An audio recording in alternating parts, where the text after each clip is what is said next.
रादाबगिरि नोंथांमोननिसिम आं साबायखर जासिहरबाय बोखावजाय लखिमपुर जिल्ला बाथौ गौथुमा दिनै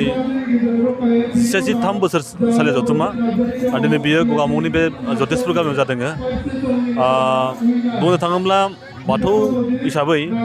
नैबे दिनैनि जथुमायानो देरसिन जादों बिदि बेलेग गुबुनाव बिदि खालामनाय जायाखैमोन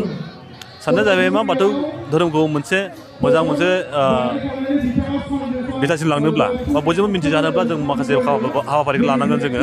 आरो बेबायदि हाबाफारिखौ लाब्लासो जोंनि बाथौ धोरोमखौ जोङो मोजां सिबिनो हागोन आरो जोंनि उन्दै उन्दै गथ'फोर लोगोसेयै फरायसुला फरायसुलिफोरनि सायावबो बाथौ धोरोमनि सायाव मोजां मोनसे सिन्ताखौ खालामनो हागोन नङाब्ला जोंनि मानसिफ्रानो बाथौखौ सिबियो खुलुमो बेल' दङ नाथाय बाथौनि गुबै थत्तखौ मोजां मिन्थिया आरो बाथौआ मा धोरोम होननानै मिन्थिगौ खिन्थु बाथौनि गेजेराव जे माबा मोनसे हाबना दं बेखौ जोंनि गोबां मानसियानो सा साज्राङै लायो बेखायनो आं आसा खालामदों नैबे जथुमानि गेजेरजों बाथौनि बाथ्राखौ गोबां मानसिया मोनसे साननो हानाय मोनसे परिबेखौ मोनदों आरो दा मैयानिफ्राय दिनैसिम साननै हाबाफारि जाबाय दङ मैया खोब मोजां मोनसे परिबेक जादों जे लाइमोन बाथौ लाइमोन आरो माइनाव बिनि मोनसे सेमिनार जादोंमोन बे बिराद मोजां मोनसे सावरायनाय जादों लोगोसेयैनो दिनै गेवलांबो जादों फेरबा थिखांनायनि उनाव आरो बे गोबां मोजां मोजां माखासे आलासिफोर फैदों बे आलासिफोरनि जि बिबुंथि बे बिबुंथिया जोंनि बे हालामनि आरो जोंनि बाथौसाफोरनि गोसोआव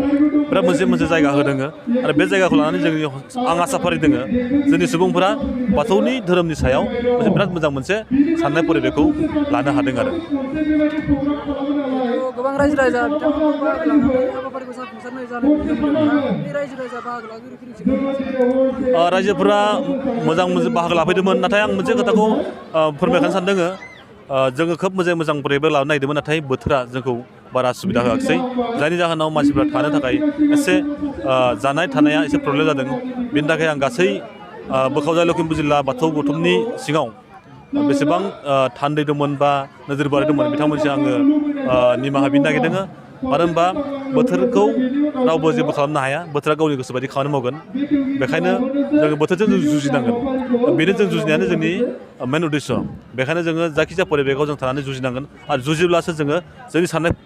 माखासे फिथाइखौ जों मोननो हायो दा बेयाव जियानो जा आं साबायखर जासिगोन गासै माननि आलासि गासै माने जोंनि बाथौसा बिथांमोनखौ आरो गुबुन गुबुन गामिनिफ्राय गुबुन गुबुन ओनसोलाव फैनायखौ आरो आलासिफोरखौ आं बरायगोन जाहाथे बिथांमोना गोबां सम गारनानैब्लाबो दिनै बे जोंनि सावरायनाय बे हाबाफारियाव फैदों बेखौ आं गोजोननाय जासिहरदों आरो आसा खालामो फैबाय थानाय समाव जाहाथे बिथांमोना आरोबाव साबसिन मोनसे बाहागो लानानै बाथौ धोरोमनि सायाव मोजां मोनसे थासारिखौ लाबोनो हायो।